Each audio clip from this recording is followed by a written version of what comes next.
William stops at a store to buy food, leaving his daughter Kat waiting in the car. Two modified cars pull up nearby, and several masked men armed with guns approach Kat. Realizing the danger, she disobeys William's instructions and tries to run, but she is quickly caught. Kat screams in terror, but in the next moment, one of the men punches her, rendering her unable to resist. Desperately, Kat pleads for her life, offering anything to be spared, but I don't want your money, little girl. I want your soul. the gang leader orders one of his men to pull the trigger. Hearing the gunshot, William feels uneasy. He rushes outside, but only finds the assailants have already fled. Only the gunman remains, frozen in place. William tackles him, but the man kicks him away. Just then, patrolling police officers arrive. The gunman, left with no options, kneels and surrenders. William holds his daughter, crying out in helpless anguish. William is a retired veteran living a peaceful life with his family. He plays catch with Kat in their backyard and talks about her future during dinner, encouraging her to focus on academics over sports. You can play, but you're getting a real degree. Kat, an exceptional softball player, was excited about her team's progress. After practice, William picked her up and took her to get lunch, unaware that this ordinary day would mark the end of her life. At the hospital, Kat is fighting for her life in the operating room. Outside, William waits in anguished silence, his mind racing with fear and guilt. Moments later, Jen rushes into the hospital, crying in William's arms. Time stands still until the doors to the operating room open and a doctor steps out. He delivers the devastating news. Kat didn't make it. William and Jen are overcome with grief. No. Later, William informs Jen that he needs to meet with the prosecuting attorney. At the meeting, the prosecutor informs William that the killer, Danny, will likely serve a maximum of 5 years in prison. If he keeps clean, he could be out in 3. There is no surveillance at the scene, no weapon is recovered, and William, the only witness, has suffered a concussion during the attack, making his testimony invalid. Furious and heartbroken, William argues, raising his voice in frustration. This kid murdered my daughter. He should be executed or life in jail, no parole. But the prosecutor remains firm, stating the legal system can only do so much given the lack of evidence. Mr. Duncan, we've got no video, no photos, no eyewitnesses except you. Your biggest problem is that there's no gun. Realizing that justice will not be served, William silently resolves to take matters into his own hands. At the court hearing the next day, the prosecutor calls on William to identify the killer. But when asked, can you point out the attacker that you saw and physically fought with? No. Settle! William lies, refusing to point him out. The prosecutor is visibly shocked and confused by his actions. What the fuck are you doing? After the court dismisses the case, the killer walks out with an air of confidence. His father, Donnie, and Rory are already waiting for him outside. Rory embraces his brother proudly, saying how impressed he is with his actions. I'm so fucking proud of you. You can do anything in this life. You know that? You can do anything. Their father, staying in the car, nods in approval, expressing his own satisfaction. You're a man now. Thanks, Dad. It turns out that executing people in the streets was a task given to him by his father as a condition for taking over the mafia business. Unbeknownst to them, William is watching from a distance, his eyes burning with anger and vengeance. As the two men leave the courthouse, William follows them in his car. That night, William parks outside a club frequented by the gang, waiting for Danny to emerge. While waiting, a young woman approaches him, trying to lure him into the club. You look like you'd use some fun, baby. But William dismisses her curtly. I'm fine, thanks. Hours pass before Danny finally appears. William starts his car and follows him at a safe distance. When the opportunity comes, William accelerates, slamming his car into him. The man, caught off guard, is thrown to the ground, writhing in pain. His leg is visibly injured, leaving him unable to move. My leg is broke. William steps out of his car and walks toward Danny, who quickly recognizes him as Kat's father. You're that girl's pops. Yeah. William retrieves a baseball bat. The killer, realizing William's intent, begins hurling insults about Kat, mocking William with cruel words. You look pretty good to me. Seething with rage, William strikes him with one powerful swing, until the killer lies motionless on the ground, lifeless. Breathing heavily, William looks around to ensure no one has witnessed the scene. Then, he hurriedly gets back into his car and drives home. In his garage, he begins destroying any evidence that could link him to the crime. However, amidst the chaos, he unknowingly leaves behind a critical clue. When William enters the house, he finds Jen sitting in the living room, watching an old video of Kat's birthday celebration. She notices William, her concern evident. Are you okay? William claims he is fine and heads to take a shower. In the bathroom, William removes his blood-stained shirt.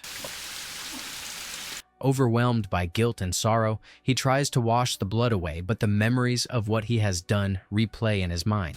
He collapses to the floor, crying. Later that night, William and Jen lie in bed. Unable to contain his guilt, William confesses his deepest regret. He blames himself for Kat's death, lamenting that if only he hadn't stopped to pick up takeout or had chosen another route, none of this would have happened. If we hadn't stopped for takeout, if we'd taken a different route, she'd still be here. Rory arrives late for a meeting with his father, who is already displeased. He scolds Rory for his lack of punctuality, takes out a stack of cash and places it on the table. It is the earnings from the pub. It's dead out there. You don't think that I know this town? Where's the rest of it? That's it. Tension lingers between them. His father doesn't hesitate. You come up short like this again, I won't be forgiving. Now get the fuck out of here. Rory, defensive but trying to hide his irritation, leaves the room. Meanwhile, Rory receives the news of his brother's death. Roy arrives at the scene and sees his brother's body. Who did this? So we're trying to find out. Furious and determined to seek revenge, he vows to find out who is responsible. Detective Chen, also investigating the murder, soon show up at William's door to notify them of the incident. What's going on? Came here to inform you that Danny Fetter was murdered last night. While there, they casually ask William about his whereabouts the previous night. What were you doing last night, Mr. Duncan? William feigns calmness and lies, claiming he had gone for a walk. I mean, I went for a walk, but I was here. Yeah, he was here. The detective doesn't appear suspicious and hand William their card, suggesting they call if they remember anything relevant. After they leave, Jen confronts William, sensing something is wrong. Where were you last night? Her instincts tell her he isn't telling the truth. I don't want you to go back to how you were. What does that mean? It's our daughter. You know what? I can't believe you'd even say that. William, hurt by her words, grows frustrated, slamming the door, leaving Jen in tears. The next day at the club, Rory interrogates several girls for information. One of them, a girl who had been at the scene on the night of the murder, steps forward. She reveals she had approached a suspicious man outside the club that night. This girl turns out to be the same woman who had tried to lure William into the club. As she describes the man, Rory shows her a picture and confirms that the killer is William. Is that him? Is that the man you almost serviced? That's him. Definitely. William Duncan. It's the dad. Seething with rage, Rory vows to avenge his brother and enlists one of his trusted men to help him. The next day, William is working at a cafe when Rory and his accomplice arrive, armed and ready for violence. Gotcha. Spotting them just in time, William reacts swiftly, narrowly dodging a bullet as Rory fires at him. Thinking quickly, he shoves Rory away, creating enough distance to make his escape. Taking cover behind a parked car, William strategizes as Rory's accomplice approaches. At the right moment, William lunges forward, overpowering and knocking the man out. Meanwhile, Rory steps closer, his gun aimed directly at William. Sensing the imminent danger, William flees again, running as fast as he can. In his haste, he accidentally drops his wallet. As William runs through the streets, Rory and his accomplice give chase. Despite his efforts, William is cornered and punched to the ground. Exhausted and confused, he demands to know why they are targeting him. Rory steps forward and coldly tells William it's because he killed his brother. I want to watch you die. You killed my brother. Just as Rory's accomplice prepares to strike, William seizes an opportunity to counterattack. In a desperate burst of energy, he knocks the man down and breaks free. Rory, enraged, fires several shots at William, but all of them miss. Luckily, a police car arrives, forcing Rory to hide his weapon. Before leaving, he picks up the wallet William had dropped. William, shaken but alive, rushes to his car and drives home as fast as he can. On the way, he calls Jen, urgently instructing her to protect herself. Lock all the doors and windows. Just do it! When he arrives, William immediately secures the house and explains the danger they are in. Jen, confused and alarmed, urges him to call the detective and seek help. You need to call that detective. Call. Soon, the police discover the body of Rory's accomplice lying in an alley. Detective Chen is called to the scene to investigate. After running fingerprint verification on the deceased Is a Jason Dittman, a.k.a. Henley. and cross-referencing the results, I don't know that name. He's one of Rory Fetter's boys. The detective identifies the victim as one of Rory's men. The discovery leads him to connect the dots, suspecting that William might not only be responsible for killing Rory's brother, but also for the death of this man. Just as he is piecing together the clues, the phone rings. It's William, who urgently requests him to come over to his house. When Detective Chen arrives, he gets straight to the point. He tells William that there's no other reason for Rory to be after him, strongly deducing that William must have killed Rory's brother, which led to the current situation. You can try to spin this, but I know you killed Danny Feder. I'm pretty sure it'll shake out that you killed Henley, too. The detective grimly warns William that the situation has spiraled out of control and that his ability to help is limited. The detective says, You know damn well you started a war. Now you want me to help you. I don't know if I can. Reveals that William used to be a war veteran, capable of taking on these people. Before leaving, the detective instructs a police car to remain stationed outside their home, protecting them. That night, William sits in the dimly lit living room, drinking nervously, weighed down by guilt and fear. Jen, unaware of the full truth, urges him to open up to her. You need to tell me what's going on. Reluctantly, William hesitates, afraid that revealing what he has done might change how she sees him. However, Jen assures him that she will stand by his side no matter what. You are my husband, and whatever is going on, we are in it together. Finally, William confesses to killing Danny. I killed Danny Feder. Shocked and overwhelmed, Jen struggles to process the revelation. Fearing for their safety, she agrees with William's plan to leave for her parents' house early the next morning. Later, a gang member throws a bottle at the police car stationed outside, causing the officers to leave. Hearing the commotion, William and Jen are alarmed by the sudden departure of their only protection. Moments later, Rory and his father break into their home. Hello, hello. Using William's ID, which they found in the wallet he dropped earlier, they track him down and confront the couple. Did you know that your husband killed my son? Only because your son killed my daughter. But he was my son. Desperate to protect Jen, William pleads with them to leave her out of it and to take their revenge on him instead. Leave my wife out of it. Rory, fueled by hatred, refuses his request. As tensions rise, Rory's father seizes an opportunity and suddenly shoots Jen in the head. No! Grief-stricken and enraged, William tries to retaliate, but Rory coldly shoots him as well, leaving him gravely injured on the floor. With their vengeance seemingly complete, Rory and his father leave the house. Clinging to life, William painfully drags himself across the floor to reach the phone. Despite his critical injuries, he manages to call for help just in time, ultimately saving his own life. Awakening in the hospital, William is consumed by grief and overwhelmed with guilt for what happened. His emotions run high, but after a moment of calm reflection, he resolves to seek revenge against Rory and his father. To prepare for his plan, he begins rigorous rehabilitation to regain his strength. As his recovery progresses, William finds an opportunity to steal a janitor's clothes and discreetly escape the hospital. That night, William checks into a motel. The next day, he withdraws a large sum of cash from the bank and returns to the motel. The motel owner, Dante, immediately recognizes him from the news as the infamous William Duncan. You in the hot water with them Feder boys, huh? Maybe I can help you.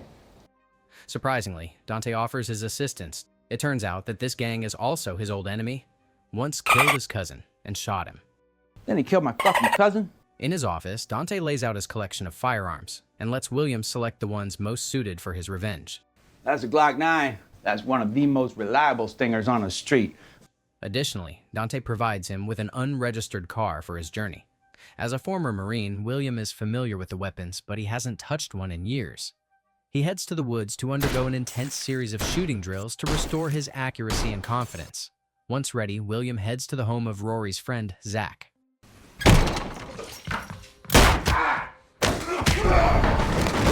Breaking into Zach's house, William immediately confronts him and shoots him. A brutal fight ensues, leaving Zach gravely injured and unable to move. Begging for his life, Zach pleads with William not to kill him. If I tell you, you promise you'll call an ambulance? However, William forces Zach to reveal Rory's location before delivering the final blow and killing him. Zach's murder soon draws the attention of the authorities. The case is assigned to Detective Chen, who suspects William is behind the killing. Determined to prevent further bloodshed, the detective visits Rory and his father to warn them. I'm here on a mission of goodwill to end this war, both sides. I just want it to stop. Both Rory and his father believe William is already dead, but the detective informs them that William survived his injuries and is likely seeking revenge. He advises Rory to lay low and disappear for a while. He's not gonna stop. So I'm here to tell you that maybe you should disappear for a while. Rory, however, dismisses the detective's advice, confident in his ability to handle the situation. Is that all? As the detective leaves, William follows him in his car. Upon arriving at the detective's home, William threatens him with a gun, warning him not to interfere with his quest for revenge. William promises that once he has avenged his family, he will turn himself in. I'm telling you now, if you get in my way, I will fucking kill you. The next day, William stakes out Rory's club, waiting for the perfect opportunity to strike. After Rory and his men leave, William disguises himself as a drunk and enters the club. Inside, he confronts Rory's father. You got me. Looks that way. Get it over with. And kills him with a single precise shot. Afterward, William calls Rory to inform him of his father's death. When Rory returns to the club and sees his father's lifeless body, he is furious. Alongside his men, he engages William in a violent shootout. Outnumbered and outgunned, William barely escapes with his life. Exhausted, he returns to the motel, but his presence is noticed once again by the same girl who had seen him before. The girl quickly alerts Rory. When Rory and his men arrive at the motel, Dante notices their approach and warns William. Without thinking twice, William sets up his rifle to take out Rory. Unfortunately, his aim isn't what it used to be. The shot not only misses Rory, but also gives away their location. Two men quickly rush out of the room, fighting as they retreat. They flee in a car, but Rory doesn't give up and continues the chase. Go, go! Go, go, go! The pursuit lasts from day to night, leaving William's comrades cornered. Desperate, they call a friend for help. Coming in hot, bro. I got you. Don't worry about it. The friend tells them to head straight to his garage for cover. Once Rory and his men catch up, they are met with a sudden storm of bullets from the friend's men, forcing Rory to retreat. While William and his comrades celebrate their survival, Rory strikes again. Gotcha. A fierce gunfight breaks out inside the house. In the chaos, William's friend is fatally wounded. Rory seems unstoppable, moving like a force of nature. Wounded and helpless, William lies on the ground as Rory taunts him, certain of his victory. I told you I would get you. However, William takes advantage of Rory's arrogance, grabbing a nearby tool and stabbing it into Rory's neck. He watches as Rory collapses and dies before his eyes. But William has lost too much blood. Weak and unable to move, he succumbs to his injuries. The police and the detective Chen arrive at the scene. Seeing William barely clinging to life, the detective feels a pang of sorrow and regret. I hope it was worth it. The battle ending where it began.